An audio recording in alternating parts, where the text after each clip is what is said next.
Het binnen spannende tijden van fruitkwekers. Op dit moment zitten we in de oergang van winter naar lente. En dat gaat net geleidelijk. Er zijn spannende momenten bij dat de stroek eigenlijk wil dat het variër is en dat er in bloei wil en dat het waar het eigenlijk nog net echt al ligt.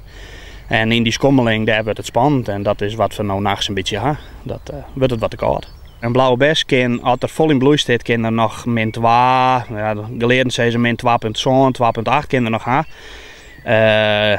Ik zou het net opzieken, maar die kan meer als er in bloei staat en er is nog een beetje nachtroost. De kers, die hebben ik, die staan beginnen nou te bloeien. En ja, daar hebben we kappen nog in en daar houden we gas kwaad en daar houden we de groen houden we vochtig. Want als die vol iepen in de blom staat, dan hoeft er maar frost te roeken en dan is het gebeurd. En dan hoef je geen kersen te plukken, want dan ben je er net. Hoe later we in de tijd komen, hoe minder de bloemen hoe frost kennen. Als er vol iepen staat, dan kan er min 2 gaan, maar dat is puur bij de blom. En ja, dat is net hetzelfde als een buienradar.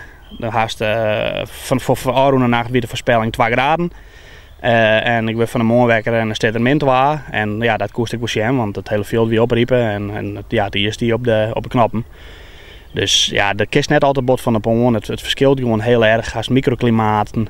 Het kan bij de borden kan het 2 graden warmer wezen. Dus hier krijg hoe heeg is het land en ja, dat zijn heel grote factoren die daar van op invloed binnen. Vorig jaar weer een strop voor Sparkberry, omdat er pas volle letter frost kwam. Ik kost eigenlijk altijd een ijkost in een t-shirtje rondrennen.